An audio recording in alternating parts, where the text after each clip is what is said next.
Welcome back to Sextras, where we talk about sex and all the extras. I'm Honey, And I'm Maria. and today we're going to talk all about contraception. Oh yeah. The very exciting topic.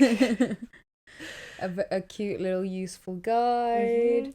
We'll mostly be discussing kind of our own experiences with like the stuff that the contraception we've used, but we'll also try to put in a little bit of information about the other types as well. Yeah. Just so you get an idea if you're thinking about going on contraception or, you know, just want to hear some thoughts about it. Exactly. Yeah, what zone are you in today? What zone? I'm truthfully feeling quite blue, you know. I've been kind of like emotional Yeah. the past couple of days. I don't know, I really don't cry very often anymore. Like, you know, it used to be like a joke. I would literally cried all the time, like every day kind of vibes, you know, like really sad boy hours. Okay, we had that little competition of who would go the longest without crying, and none of us made it to the end of the day. We literally took one day, yeah, exactly. Yeah. But I just don't really cry that much anymore. But I'd like cried yesterday, been a bit teary today, you know. So it's a bit much for me, to be honest. But yeah, feeling kind of sad, kind of blue. I just saw my boyfriend, but I don't know, I was kind of quite sad leaving him. But yeah, I just had this kind of weird realization that I'm not a student anymore. And nearly like a year later. Yeah, honestly, because I went to see him in Bristol, like where we went to uni, and I hadn't been since we left. And I don't know, just like when I was sitting on the coach, like waiting to leave, I was like, wow, I've like taken this coach so many fucking times before, but like never like this. Like it's always like I'm gonna come back and like this is like my home, you know, this is where I live. But now it's just not like that. So I don't know, not very relationship related, but yeah, because I mean, I'm not sad in my relationship. Sorry, just I don't know. I just say such Jesus things sometimes. But yeah, a little bit blue. What about you, hon? A little bit blue as well. Yeah, first time recording since you're back from America. Yeah, true. This is the first time we've recorded together in a while. I know. Cute. Yeah, I'm just. Life is so weird right now. Like I have no purpose, you know. You have the podcast. Yeah, I have the podcast, but like I have no job, I have no income, and I don't really know what I want to do with my life. So just trying to figure that out and like catch up with everyone. I should probably have sex sometime soon. It's been a while for me. Probably should do that. Yeah. So yeah, it's just super weird. It's also weird to like be in the sunshine, like surrounded by nature, and then just like come back and meet in this like horrible weather that we are experiencing currently. Yeah, no, that is a bit of a shock, to be honest. Yeah. Shock to the system. So yeah, super fun times for both of us. Such positive energy. Sorry, we're just like really not bringing much happiness today, but that's fine. Keeping it real. Yeah, you know? So real. Yeah. Anyway, should we get on with talking about contraception? Let's do it. So yeah, we thought we'd start with a little segment. We had a lot of things to ask basically, and we wanted to know your answers. So we started with, are you on hormonal contraception? And 45% of people said yes, and 55% of people said no. Which surprised us, because we came into this thinking we were going to get like a majority yes, you know, like in our heads everyone's having sex and on contraception, having safe sex, you know, but no. Well, no, I mean, it's still like nearly 50-50, but I mean, if they're following by our example in the past, I don't know why we would think that. Yeah, no, for sure. But then, okay, we wanted to find out a little bit more. So what hormonal contraception are people on? So we found out that 11% of people are on the mini pill, 44% of people are on the combined pill, 33% of people are on the implant, and another 11% are on the coil. Okay, so combined pill comes out on top, unsurprisingly. Yeah, I feel like that's the most common one. Like when people think of contraception, that's what they think of, I feel. Yeah. Well, like other than condoms. Yeah, true. But I'm like surprised that implant came in a second, to be honest. Yeah, I was like, look at my implant queen. Representation. But I mean, it does kind of make sense, to be honest, because like I'm pretty sure the implant hormones and like mini pill are kind of similar. But we just like, there's so much like pill propaganda pushed on us no, at all so times that yeah, we would yeah. just assume that that's the most common. Yeah, no, so true. But yeah, I love that for people. And then the coil and the mini pill are the last, which is like, yeah, I expected more love on the mini pill, to be fair. I expected more people on the coil. I feel like I know more people on the coil than on the implant. Really? I don't know anyone that has a coil. Okay, maybe I don't. At some point, I've known people that have the coil. But I'm quite surprised by the implant, genuinely. Yeah. But well, we can talk about our thoughts on the implant later, because we obviously have a lot to say. In case you guys don't know, that's what we both have. yeah. So we will get into our thoughts on that and all the other ones we've explored as well. But then we asked, if you're not on hormonal contraception, what do you use? And 50% of people said condoms, unsurprisingly. 17% of people said the pull-out method. Guys, we really need to have a chat about this one. And 8% of people said natural planning. And 25% of people said nothing. So overall, however, like 42% of people said they use basically nothing as contraception, which I'm disappointed to say the least. I don't know, there might be a lot of caveats, you know. It might be like the people that said nothing, maybe they like some of them aren't having sex. Yeah, and some of them are gay, which is fine. Yeah. Like we can understand that that's a factor, but for the people who are having sex where there's a possibility of pregnancy, we need better. yeah, no. It's not looking good, guys. Like, I know obviously that people do use the pull-out method, but like I don't know why I was so shocked that it genuinely got like quite a bit of votes. Yeah. Ugh, I have so much to say, but I feel like we need to not be judgmental. Yeah, I mean, that was 18-year-old Maria's preferred method. God, I forgot about that. I chose to just block that out of my mind, I think. Yeah, no, same. Yeah, not good times. Okay, then we asked, have you had a good experience with contraception? And 63% of people said yes, and 37% of people said no.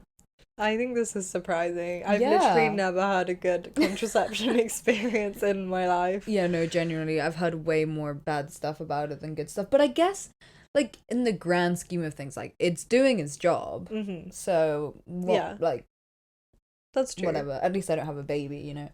Yeah. Like, happy for you guys that it's all working out. Yeah. Can't say the same for myself, unfortunately.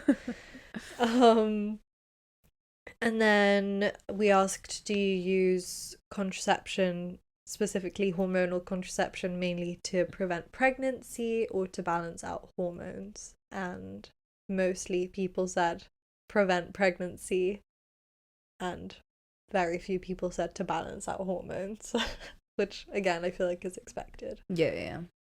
But I'm glad that we got some votes for balancing out hormones or and like period and all of that kind of shit, because I mean that is still like helpful for people. Yeah, and I feel like that's a big thing we need to like take into consideration as well. We want to do a whole episode on like PCOS and endometriosis, so stay tuned for that. Let us know if you want to feature. If you have any experience, please do reach out. Like, we definitely want to like hear from people that actually experience PCOS and like what that's like and on a day-to-day, and you know. Yeah, But yeah, so obviously we need to like take into consideration that sometimes contraception is used for that more than anything else.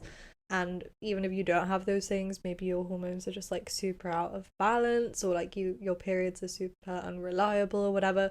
So yeah, good to know these things. And then lastly, we just have a couple thoughts from some of the listeners on contraception and their experience. So someone said, my implant has helped me both hormonally, mentally, and no more pregnancy scares. Lovely jubbly. Yeah. And then someone said that they've been on the same pill for 7 years now, and they're starting to get such bad hormonal PMS, so they want to switch to a different contraception, but they're worried about the side effects of others that they're less familiar with, and it all sucks. And yeah, we definitely feel this, and 100%. Maria's going to touch on this in a second, and I am as well. Yeah, I think this is why it's kind of surprising that not more people said that they had a bad experience, because I feel like there's a lot of these, like, even if there's not something that's super wrong, it's like you're just not having the best time. Like, there's definitely something that's out of whack, you know, of like, maybe you're getting a bit of PMS, maybe you're getting like really heavy periods or like regular periods, and that's not what you want.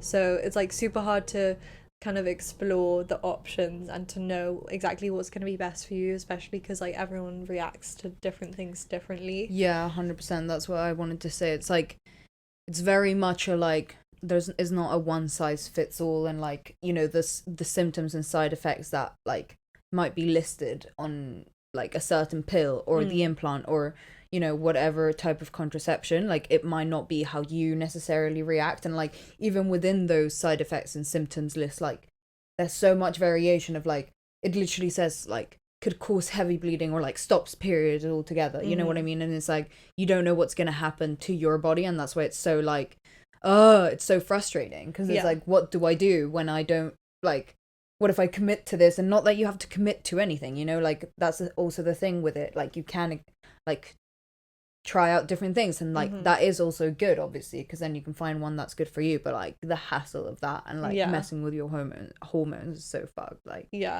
such bullshit. And also I feel like we are so lucky in the UK that we have like this this national healthcare service, and like we have clinics specifically for sex and like for women's issues. And we obviously know that in other countries it's not the same, so like maybe you don't have as many choices, maybe you don't have the same like healthcare with doctors offering you like different options that will be good for you.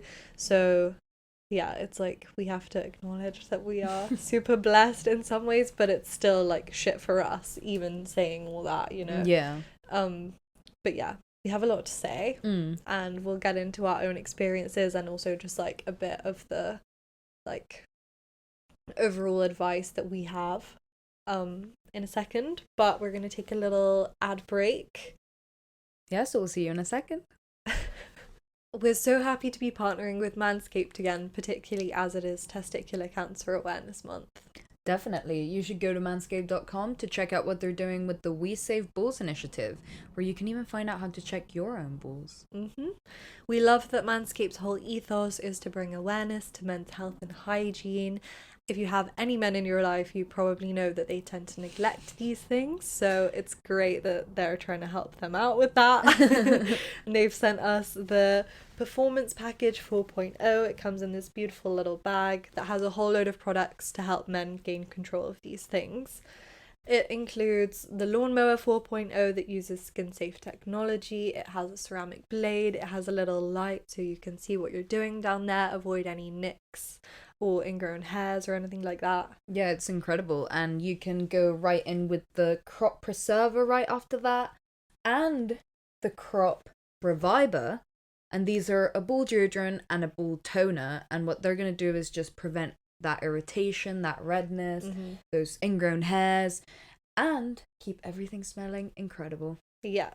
And then to make sure you can smell exactly how amazing that smells, we've got the Weed Whacker as well, which is a nose hair trimmer and also an ear hair trimmer, and again uses skin safe technology. And yeah, you can smell how beautiful it all smells down there. And then wrap your balls up with the amazing anti-chafing briefs, and they're so soft.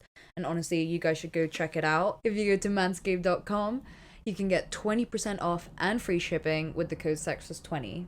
That's 20% off and free shipping with the code SEXTRAS20 at manscape.com. Go Check it out.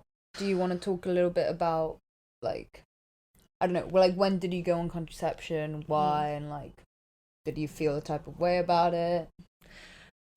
What did you go on? What was your experience? Tell us. So I went on the pill when I was 18. Okay. And I went on it because I didn't want to get pregnant, and I also didn't want to use condoms. Don't tell my mum. I would say sorry to my mum, but I feel like she already knows this information.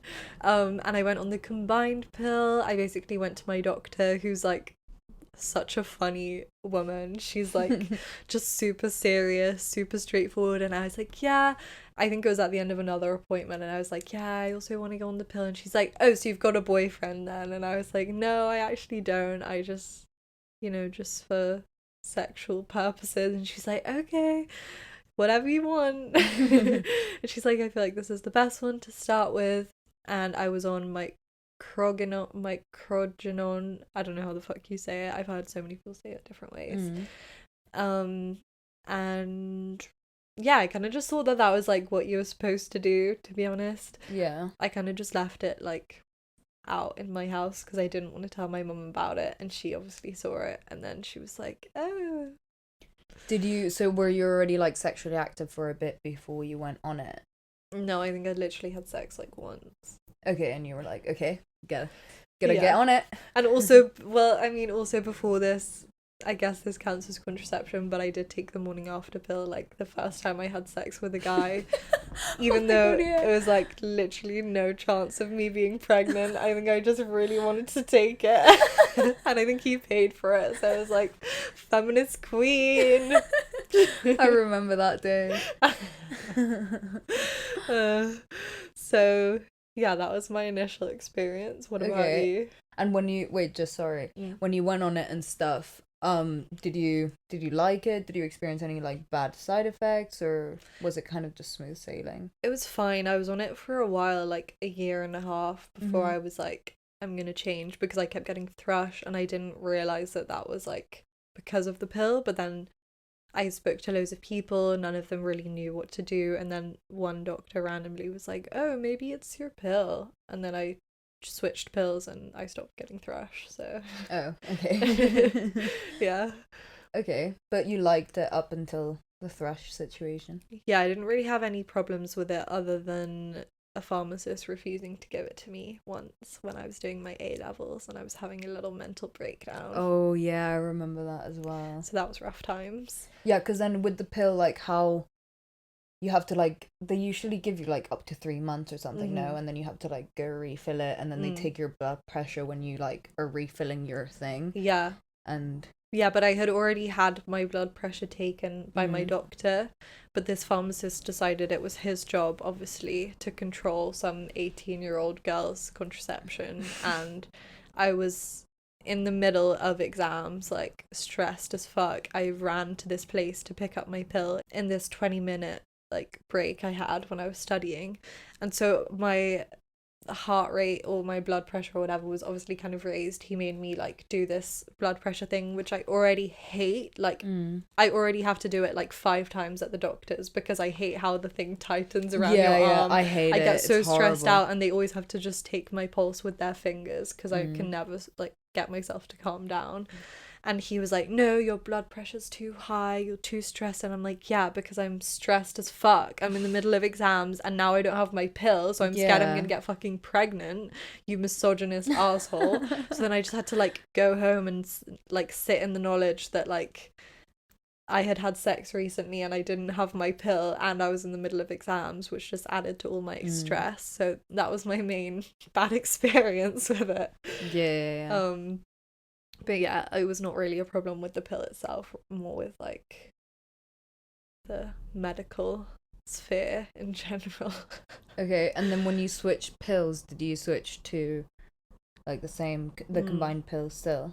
And So, what did you think about that one? I switched to a different combined pill for a tiny bit because for some reason they had like supply issues with the one I was on, but it was basically the same hormones. And then I switched to the mini pill after that, and I was on that for like a year and a bit, and it was completely fine.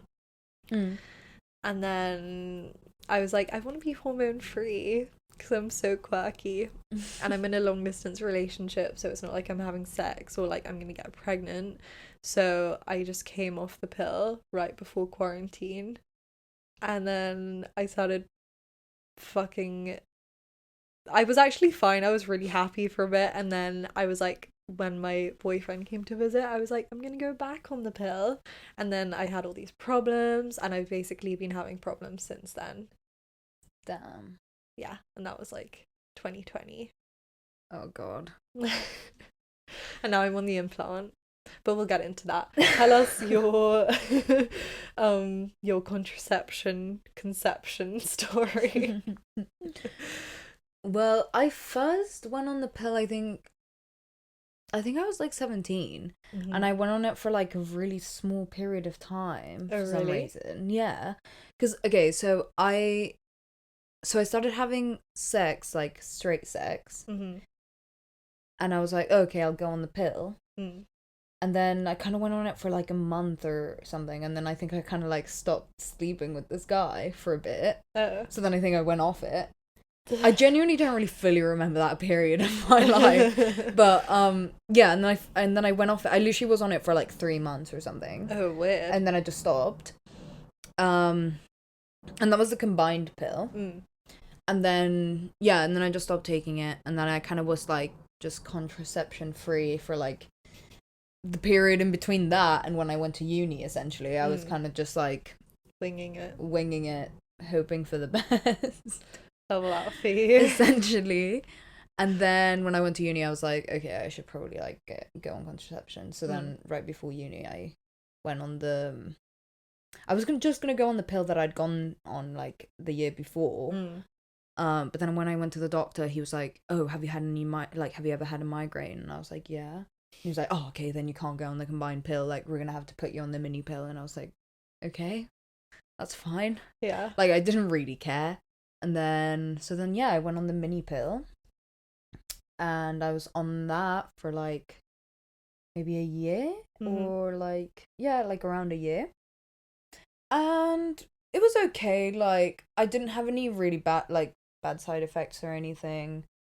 Just what I didn't like about it was like having to take it every day and like at the same time every day, because especially also the mini pill is like you have to be more specific than the combined pill. Like you have to take it like around the same time, like really strictly every day, because otherwise it doesn't necessarily work, or like it won't necessarily be 99% effective or whatever it says. So I just didn't like that. I don't know. And then also, but to be fair, at the time when I was taking the pill, I was also still on antidepressants, so like I didn't mind it as much because I already took a pill every day. Yeah. So it's like, okay, well, I'm already doing this, so it doesn't really matter. Yeah. But then when I went off them, I just didn't really want to do this whole pill thing like every day. And then I had like an instance where my bag got stolen and like my pills were in there. So then for like that period of time I didn't have contraception, and it's like that period of time where I was seeing my boyfriend, so it's like it's not even doing the thing that I wanted to do, you know. Which is like, I know it's such a one-off, like when are you gonna get your pill stolen, but like, you know, that happens like to people all the time when they like lose their pill, or lose like it or whatever, and that kind of shit. And I was like, oh fuck this, I can't be bothered anymore. And like, yeah, so then I was like, you know what, I'm just gonna get the implant. And I was like, and I didn't want to like for ages, because I had heard such horror stories about the implant. Like a girl at our school had got it, and then apparently she had her period for like 6 months, and like literally non-stop, and like, you know, that's what ended her relationship, all these like, so I don't even know, I'm giving so much backstory. Wild. Sorry, you can just delete that part out, that last bit, we can just and then like another girl, she had it, and she had told me like how she had all these horrible mood swings, and that is a side effect of like literally on the implant,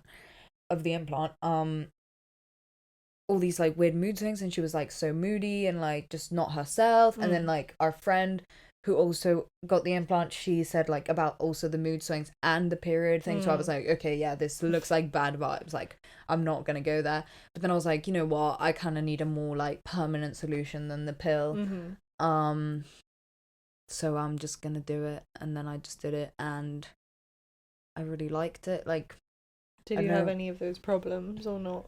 No, not really. I mean, I've had period problems whilst on the implant. Like, a big thing about the implant is it can make your periods go away, or like it can really make them irregular, and like that is definitely true. I don't know what the fuck my cycle is like at all. It's like so fucked up. Sometimes like I've had times where I get my period the entire month, but then I've had times where I don't get my period for like 3 months. So you know, and like it depends what kind of person you are, because like that, for instance, like when I tell my mom about that, like that alarms the fuck out of her. She's like, that's not okay, that's not normal. And like I get that some people do want to have like a lot more control, or like not control, but like want to know what's up and like know what to expect and whatever, but like it hasn't been that big of a problem for me, and I've enjoyed having like, because also my period has been much lighter. That's good. So I kind of don't mind it. It's just obviously not ideal when I have my period for 2 months straight. Like, obviously no one wants that. But at the same time, like, that's happened one time, and other than that, I haven't had like any complaints really. And yeah, you just like, you don't have to think about it at all. That's what I like about it so much. And I mean, it's coming up on the 3 years, and I didn't know it would come so soon. Are you getting like a little sad? You're gonna miss your little pal in your arms. Yeah, my bestie Maurice. Oh yeah, Marie's implant's called Maurice. What's mine called? I feel like it was called like Eugene or something. Yeah, I forgot. But I don't know. I get the whole, like, I get why some people wouldn't want to get the implant, because it is a little bit of like, okay, what if I do have one of those reactions? And like, to be fair, you can just get it taken out if that is the case, and like, which I also get as like, you know, you've experienced. It's like, if you just like go off with contraception, it doesn't necessarily mean everything's going to be fixed. Like now everything's kind of like out of whack, and you've been trying to fix it. So I do completely get that. It's like, I'm not going to like some people don't necessarily want to commit to that. But I'm an implant enthusiast. But then again, as I was saying, how it's gonna come to the end of my time with Maurice, my implant. So I'm kind of like, what to do next, where to go. Yeah. And I have been on hormones for like 4 years now, you know. So I'm kind of curious to see what I'm like without hormones, but I'm still in a like long-term relationship, and like, so I kind of need a form of contraception, and I'm not necessarily like gonna go for condoms. Like, I'm not about to start using condoms, and like I'm not about to start doing natural family planning. So then it's like, okay, what are the non-hormonal options out there, and like, are they really good? And the answer is no. The only one that's like really viable is the copper coil, which also I'm pretty sure still has like slight tiny trace of hormone, but still I guess is the closest. And that still is a bit like, you have to commit to quite an invasive like thing, procedure, you know, and like commit to 5 years. So it's just like, I don't know. If you haven't seen a video of someone getting a coil put inside them, I would highly recommend you go watch it, just for your own knowledge, you know, because the amount of things that women endure is shocking to me.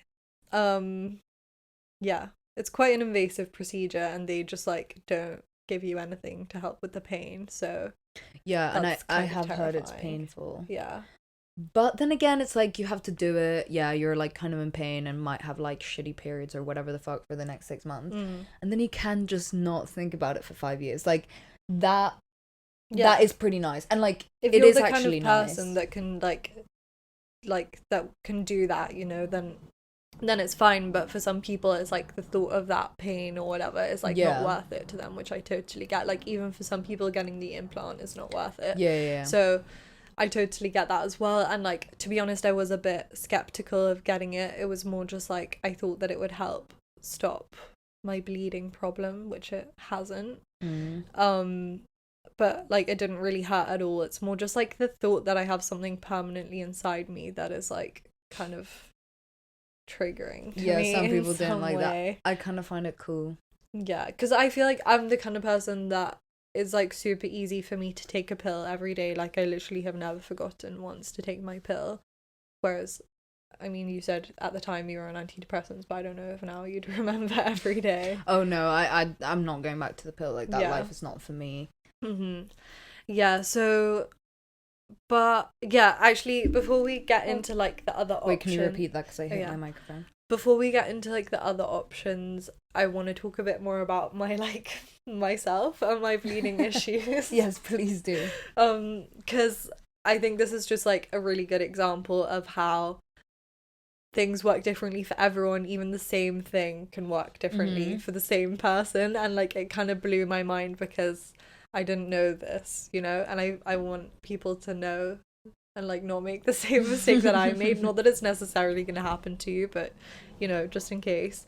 So as I said, I was on the mini pill, which is progesterone only, and I decided I wanted to come off. I wanted to be hormone free for a bit, see how that went, especially because I was just like sad already from having moved home from my study abroad. I wanted to just like let myself be, you know, be in love with my boyfriend. Also, people say that your contraception can like change how you feel about the person you're in love with. Yeah, I have which I'm heard not this saying too. that happened, but that's something to bear in mind, you know, because like that is kind of when all our problems started.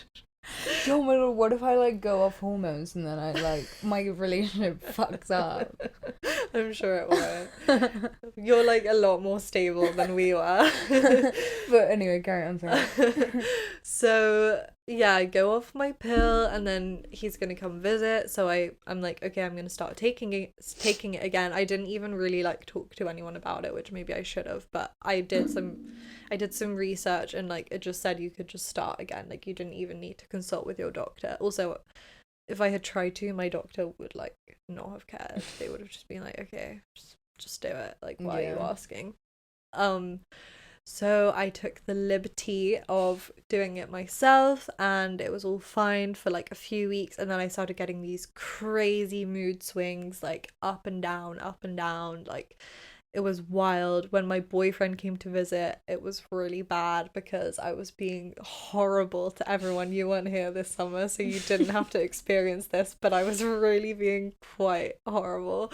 And like shouting at people randomly and crying, and I was bleeding the whole time. Like we basically just had period sex the whole time, which is fine, to be honest. Like now I don't really care, but like at the time it was kind of like, you know, like the worst case scenario in my mind. And we could have unprotected sex, which, you know, obviously didn't end well in other ways because now I have herpes, so maybe it was just like a sign from the gods that I should have been using condoms, but whatever. And then I like went to the doctor to try get the implant. They rejected me at the doctor's because my temperature was too high, and this was like early days of COVID, you know. I had like a literal meltdown walking home from the doctor's office, like crying, being like, I just want to go home, and I like flung myself on my bed. It was so dramatic. And then it wasn't until like literally 4 months later that I got the implant, and like that they actually did anything about it, and they were like, yeah, this could help, but we don't know.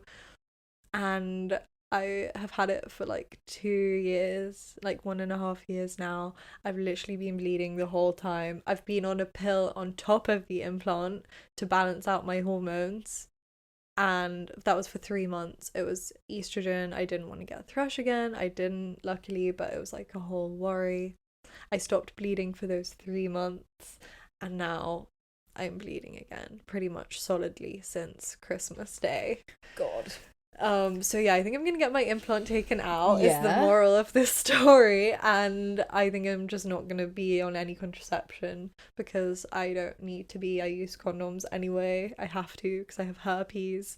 So that will be an interesting experience to like get periods again, like proper like monthly periods, hopefully, True. and like have to think about that because that's not something I've had to think about for like 4 or 5 Well, years. Well, you've had your period constantly. Well, yeah, so- but not like yeah, but that's a different thing to just like having to think, oh, I'm gonna get my period next week. Yeah, no, I get you. Because like having my period constantly is just kind of my normal Yeah. life now. Like all my pants have period stains. It's so annoying. So I'll buy new underwear. Nice. Cute. New beginnings. So yeah, that's just a little like sign of what can happen. And again, like I totally get why some people don't want to go on hormonal contraception, but like I would highly advise you use condoms, and please don't use the pull out method Yeah. or nothing, because the pull out method is not an effective form of contraception. Like it's really, really not. There's pre-ejaculate that contains sperm, and like you can get pregnant from that. And you also don't time it well, and it's just easier to not have to think about it, you know? Yeah. I mean, I get condoms on like the most practical, especially if like, for instance, you're in a long-term relationship and like you don't really want to go on hormonal contraception, which I completely understand. For like a lot of people it's not fun, Yeah. and like they have all these crazy, like I've had a very like good experience all in all, to be honest, like, but I've heard horrible shit, Yeah. just like stuff that no one really wants to deal with on a day-to-day basis, as like, for instance, like bleeding since fucking Christmas, like that's not okay. Yeah. But I just feel like, get used to having sex with a condom, mate. Do you want to have, like, think about it, do you want to have a baby? No. True. Okay, well, so shall we talk about like the conversations that we should be having before, I mean not before, but like as we're getting into a relationship with someone, or as you're starting to kind of share the responsibility? Because not that I definitely don't think that like the responsibility isn't shared if you're not in a relationship. Like obviously I do, but it's just not something that guys think about, you know? Like the amount of men that are just like not asking these questions. So when do you have those conversations? Like when is it like, okay, I'm gonna go on the pill, or like we're gonna stop using condoms now, or whatever? Like how does that happen? I don't know. I don't know. I mean, I do guess, I guess if you're, you know, sleeping with someone and then you're using condoms, I do think a conversation should be had of like, okay, are we sleeping with anyone else, you know? Like, and I'm sure there is like a moment where that happens. I haven't experienced it myself. But yeah. And then I don't know, I do think that like if you're having sex with someone regularly and like whatever, like even if you are on contraception or if not, like I do feel like there should be a conversation of like, okay, if we were to get pregnant, like if this 99% effectiveness falls through and we have to happen to be the 1%, like what are we gonna do, and like what's gonna happen? Because I don't know, I just feel like it's a responsible thing to do. Like you don't want to be stuck in a situation where like you might be like, yeah, if I got pregnant I'd definitely have the baby, and then like the person you're having sex with is like, oh, I definitely like want to get an abortion. And I feel like if you're having sex and you're not on the same page, even if you're having safe sex, I feel like then at least that's why like also the conversation is worth having, because then it's like, okay, we have to be as like safe as fucking possible then, right? Or maybe we shouldn't be having sex, you know, like And it's also a way easier conversation to have about like taking a pill or whatever, or using a condom, than it is to like have a baby or not have a baby. You know? So true. Think of that. Like if you don't really want to be having that conversation, just think of how much harder a conversation about a baby is gonna be. Because like for me personally, this is why I've been on contraception for so long, is because I know like I'm obviously, like, this goes without saying, I am pro choice, but I don't think I could have an abortion necessarily. Like, I obviously don't know until it comes to that, like, that position, but I don't want to put myself in that position where I would have to decide, because I think I would find it hard to have an abortion. Like, even though I'm not in a time in my life where I can have a baby, or I don't even think I'm close to it, I just know that, like, I love kids. I want at some point to have a kid, or like experience giving birth, you know. So I think I would just find it super difficult to be like, okay, well, I'm gonna have an abortion, instead of like just deciding from the get-go, okay, this is a whole other conversation, obviously, but like it's still part of the conversation around contraception, and like it's super unfair that women have to think about it, but that is the case most of the time. Yeah. And I do think the conversation is important, because I do think that there should be like a way bigger like initiative from men to also be like take responsibility for this and whatever, and like I said, it's like when you're about to have sex with someone, like I feel like you should know if they're on contraception or not. You should know what you're getting yourself into, because you can be getting yourself into two very different things, and I just feel like that is information that you should know, because it could end in a baby, and it's very serious. Like, it's not a joke. Yeah, but it is kind of like, it's not important to men, because they're not the ones that are forced to like carry the child, give birth to the child, which is like why they can get away with all of this shit. I mean, I'm sure there are men that are very like conscientious about it, and like, for instance, like my boyfriend is like way more scared about it than I am. Like, he's more like for instance, as in just from like us going about life, like if we weren't together, like I know he's way more likely to be like asking a girl before he has sex with her, like if she's on contraception, than I would be, you know. But yeah, no, I do. What I'm saying is, I feel like the conversation really needs to shift into like both the people, and like I don't know, I just feel like both people should go into it like knowing what's gonna happen, and like there should be a conversation about it, because both people are getting involved. And or you could just have like gay sex and not worry about it. True that. Political lesbianism is the way forward. I'm like really pushing my political lesbianism agenda on this podcast when I haven't had sex with a girl in like 6 years.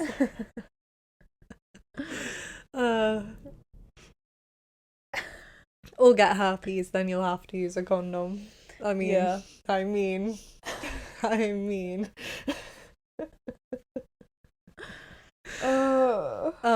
But yeah, okay, so we've talked about our experience, we've talked about conversations you should have. Let's talk about like the different options before we wrap up the episode, because I feel like everyone has questions. It's not necessarily something you're taught at school. Maybe it is now, I don't know. Yeah, I mean, I feel like the thing is, there is the popular ones are popular for a reason. I feel like the ones that aren't popular, because like, you know, when I was first like looking into it, I was like, oh wow, there's like actually like so many options that I like didn't even clock were like actually a thing. But then when you start reading about it, it's like, okay, I understand why no one knows this is a thing. Like, this sounds dumb. Yeah. And not that I'm saying it is, like, I'm sure that it would work amazingly for someone out there, you know what I mean? And that's why I think it's important to like have a look at what your options really are. But I do think the popular ones are popular for a reason. They're like most accessible, like easiest to use, sort of like most straightforward side effects, most straightforward symptoms, and like all of that kind of shit. But I guess in the non-hormonal territory, we've got like condoms, and then there's female condoms. Yeah. Never heard of anyone using one. Neither have I. Or a fucking dental dam, for that matter. Yeah. Not that it protects against pregnancy, but against STIs. It's just one of those things, you know, that it's like it's a myth. Yeah, exactly, because it's like, it just sounds so impractical. Like, I just feel like that's why. What else is there non-hormonal? I mean, there's the copper coil, coil, yeah, but it's still a tiny bit. You've got the cap or the little ring. cap. Yeah. So yeah. But there's also a ring that is hormonal. Oh. There's okay. no. I think that's the one that you're thinking of. There's one that you keep in for a month, but that is hormonal. It's progesterone only. Yeah. Okay. Isn't there like a patch you can put on your arm as well? Yeah, and you change that every week. That sounds so impractical. Yeah, but it is waterproof and stuff. But like that is an option. Like I get people that, for instance, people that might not like the idea of like having the implant like injected into their arm. Like the patch might work. It's outside of your body. But then again, like you do have to change that every week. Yeah, and what if you lose it? I'd so lose it and not realise. No, but like I feel like it's pretty sturdy and it doesn't fall off. I'm sure it is. There's also the injection, and that lasts from like, it can be from 5 to 8 weeks, I'm pretty sure, depending on which one you get. That sounds fucking nasty to me. I don't understand why anyone would fucking do that. Like, just get the implant, and then you don't have to do it every... Yeah, imagine getting an injection every 5 weeks. Like, and, like, having fuck to that. make that appointment and, like, do it. Like, that would be such effort. So much effort. But I genuinely don't see what the plus of that one is. Like, I don't see why... Yeah. Like, what couldn't work about any of the others that you would choose that one? I've never met someone that's on the injection. No, neither. I mean, I get the patches more than the injection. That's what I'm saying. Yeah. And then there's the Marina coil, which does have hormones. Yeah. And what I've heard from the coil is like in terms of side effects, it's like not nice to be put in, obviously. And then for the first 6 months, like your period can be quite irregular, pretty heavy, and like you might have like, you know, horrible kind of like period-like symptoms. Yeah. But then it kind of calms down after the first 6 months. That's sort of the general consensus. Yeah, but this is the thing as well. Like, I feel like this is the top tip that you guys can take from this episode is that, like, as we have just stated, there are lots of different options, and you need to like don't be afraid of just trying different ones out and seeing which works best for you, because like with the coil they say the first 6 months it can be like super irregular or whatever, and with the implant as well, and with some of the pills it's like, oh, it's a 3-month like trial process. But like if something feels wrong to you, don't be afraid to like go to your doctor and be like, this isn't right, or like I don't want to deal with this, you know. Just because that's the trial period and you're like, oh, I'm gonna wait and see, maybe you've had enough, like maybe you don't want that anymore, and that's totally fine, and you're allowed to just be like, actually, can we try something else, and just keep going through like even all the different kinds of fucking combined pill until you find the right one. Like that is an okay thing to do, and they should listen to you. And I mean, obviously there is like a huge problem with women being listened to in healthcare, but the amount of times I have called my doctor and been like, I've been bleeding for 3 months, like this isn't normal, and they've been like, oh, interesting. Yeah, so true. And now it's been 2 years. Like I should not be okay right now, you know. So just make sure they listen to you and like really get your point across, and hopefully you won't get pregnant, hopefully you won't bleed for 2 years straight. And and I think talk to your GP. I know, like, obviously we have said that they can be quite unhelpful, and like a lot of the time they'll just be like, try this maybe, but like no one actually gives a fuck. But I think if you sort of like keep pushing, like it is your health and your body, and like you know yourself the best. So if you're kind of like, oh no, but like I didn't really like that, but I still want to try something else, and if you don't want to try something else, that's also very cool, you know. But kind of just as you were saying, like listen to yourself, and like you know best, and just if someone's not listening to you, then go to someone else. Know your limits. And you're allowed to ask for a female doctor as well. Like I've done that before. Sometimes men just really don't understand, and they don't care in the same way that women do. Like, oh, I've told a male doctor, oh, I've been bleeding for like however many months, and they're like, oh, weird. And then I tell a woman and they're like, oh my god, like, are you okay? And I'm like, no.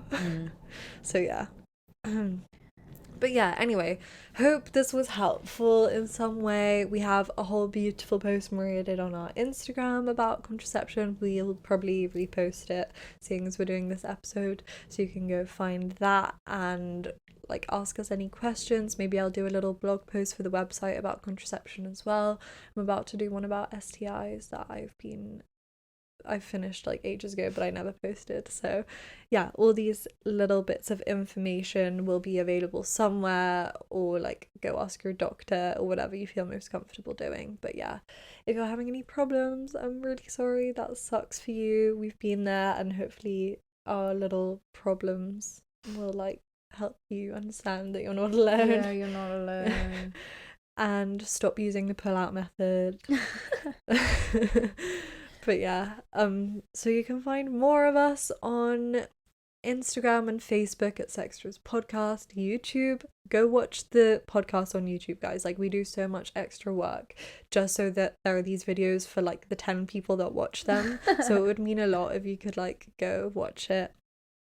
So you can find us on Sextras Podcast on YouTube, our website www.sextraspodcast.com. Email us sextraspodcast@gmail.com. Go check out manscape.com and use the promo code sextras20 for 20% off. And yeah, and that will be all in the description in case you forget. Check it a lot out of down below. Mm-hmm. And yeah, we will see you next week. Bye.